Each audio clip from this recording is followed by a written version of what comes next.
अस्सलाम वालेकुम dear MD cat students.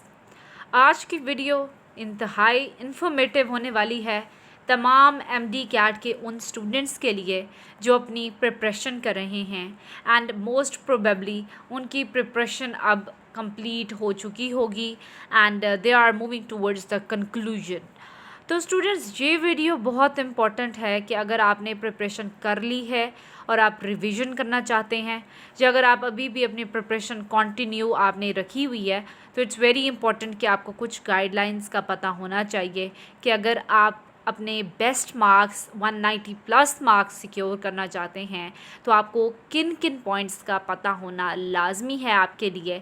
तो स्टूडेंट्स, वीडियो को स्टार्ट करते हैं, लेकिन उससे पहले if you are new to our channel and you are an MD CAT aspirant, so kindly follow our channel and like this video ताकि एमडी कैट के हवाले से आपको तमाम तर इन्फॉर्मेशन और गाइडलाइंस मिल सकें।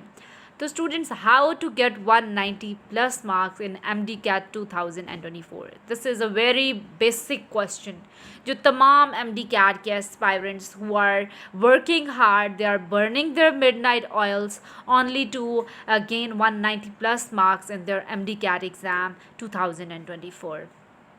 तो स्टूडेंट्स, इस स्ट्रैटेजी जो मैं आपको नेक्स्ट में बताने जा रही हूँ उसको फॉलो करके इंशाल्लाह ताला you will be able to get 190 plus marks in your MD CAT 2024. So moving towards the portions, आपके जो MD CAT के एग्ज़ाम के पोर्शंस होते हैं, सो उसमें जो आपका बेसिक सब्जेक्ट्स की हम बात करें पोर्शंस की, basic and the most fundamental आपका जो पार्ट होता है वो होता है बायो का, बायोलॉजी, बिकॉज इसके सबसे ज़्यादा नंबर ऑफ़ MCQs आते हैं। तो आपके मैक्सिमम मींस मार्क्स की परसेंटेज आपकी बायो पर डिपेंड कर रही होती है। तो it's very important and crucial to get maximum marks in biology, because इसमें मोस्टली आपके वर्बल बुक टाइप क्वेश्चंस होते हैं जो बेसिकली आपके रिपीट हुए होते हैं from your book, repeated lines होती हैं। तो अगर आपने अच्छी तरह से अपनी बुक को मेमोराइज़ किया हुआ है, उसकी एक एक लाइन को आपने अच्छी तरह से समझा हुआ है, all the lines are completely understood by the student, तो आप इजीली जो आपके वर्बल बेस्ड क्वेश्चंस होते हैं वो तो आप आराम से अपने सॉल्व कर सकते हैं। आपके जो क्वेश्चंस होते हैं मैक्सिमम होते भी वर्बल बुक टाइप होते हैं जो कि आपको जो है वो याद रह गए होते हैं, अपनी बुक की लाइन्स वही आए हुए होते हैं। फ्यू कॉन्सेप्चुअल क्वेश्चंस होते हैं, कुछ ऐसे क्वेश्चंस होते हैं जो कंसेप्चुअल होते हैं, बट अगैन अगर आपने एक एक लाइन बिल्कुल समझ कर और उसको डीपली अंडरस्टैंड करके पढ़ा है तो they are not that difficult. वो आपके सिर्फ कॉन्सेप्ट को देख रहे होते हैं कि क्या आपने सिर्फ जब मेमोराइज़ तो नहीं किया, आपने कुछ कॉन्सेप्ट भी गेन किया है। तो अगर आपने मेमोराइज़ करने के साथ साथ you have gain the concept of all the topics, then you will be easily able to solve those questions इंशाल्लाह ताला। तो आपका बायो का पोर्शन सबसे फंडामेंटल होता है, मोस्ट इंपॉर्टेंट, बिकॉज सबसे ज़्यादा मार्क्स आपके इसके होते हैं, but at the same time it's the most easiest part of your MD CAT exam.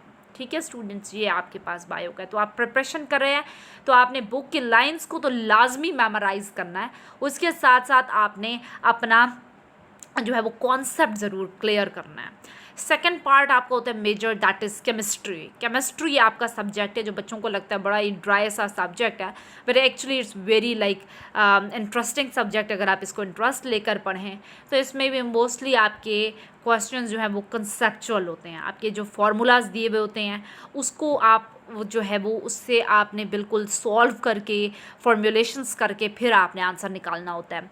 और आपकी जो आपकी टर्म्स दी हुई होती हैं उसमें से जो आपकी वैल्यूज़ दी होती हैं वो आपने याद करनी होती हैं, साथ ही क्वेश्चंस को किस तरह से हैंडल करना है, साथ ही इंटर कन्वर्जन्स कैसे करनी है यूनिट्स की, और किस तरह से आपने सॉल्व करने हैं इंटर कन्वर्जन्स के साथ साथ क्वेश्चंस को। तो ये conceptual questions and mathematical questions आपको लाजमी आने चाहिए करना।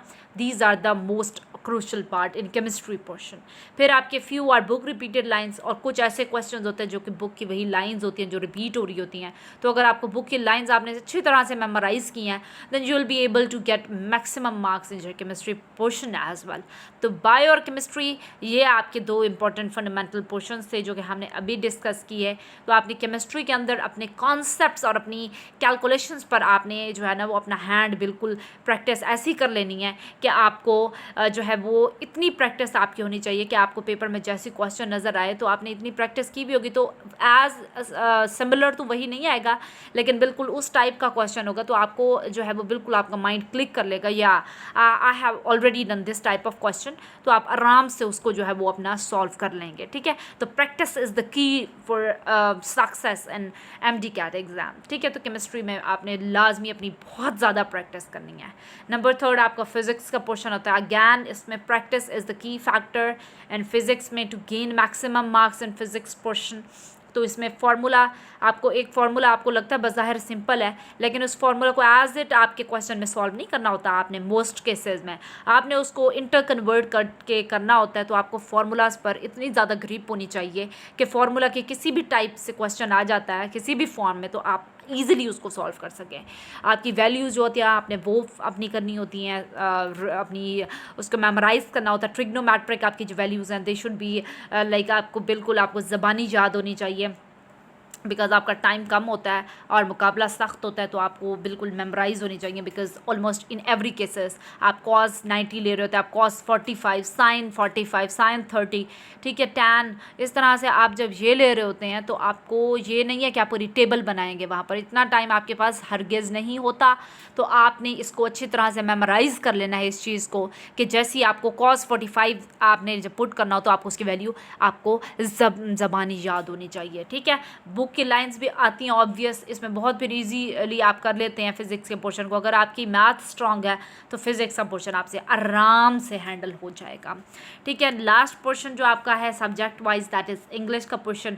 इंग्लिश का पोर्शन ऐसा होता है कि आपने कितनी प्रैक्टिस की हुई है, आपको कितने ग्रामर के रूल्स आते हैं, आपको कितने टेंसेस पर कमांड है, कितनी आपको प्रपोजिशंस और कंजंक्शंस की जो डिफरेंस आपको पता है, आपको उनका यूसेज पता है कि कहाँ पर यूज़ होती हैं, उसका कंप्लीट नॉलेज है। तो you can easily solve all these questions. और बेसिक इंग्लिश का नॉलेज, कुछ क्वेश्चंस इतने बेसिक होते हैं कि जो आपने अपनी जो होता है 1 क्लास से जो आप नॉलेज ले रहे होते हैं उससे भी आप सॉल्व कर सकते हैं। तो बेसिक इंग्लिश के भी क्वेश्चंस आते हैं, ये नहीं है कि सारे आपके जो है वो एडवांस लेवल के आते हैं, हरगिज़ ऐसी बात नहीं है। तो इन रूल्स को फॉलो करके you will be able to solve all your questions according to the up to the mark level. तो आप इंशाल्लाह ताला ईज़िली 190+ मार्क्स ऑब्टेन कर सकते हैं इनको फॉलो करके। मज़ीद आपको कोई डिटेल्स चाहिए, कोई भी आपको एडवाइस चाहिए तो I am here present for all the students. तो आप कमेंट सेक्शन में पूछ सकते हैं students. Thank you so much for watching this video.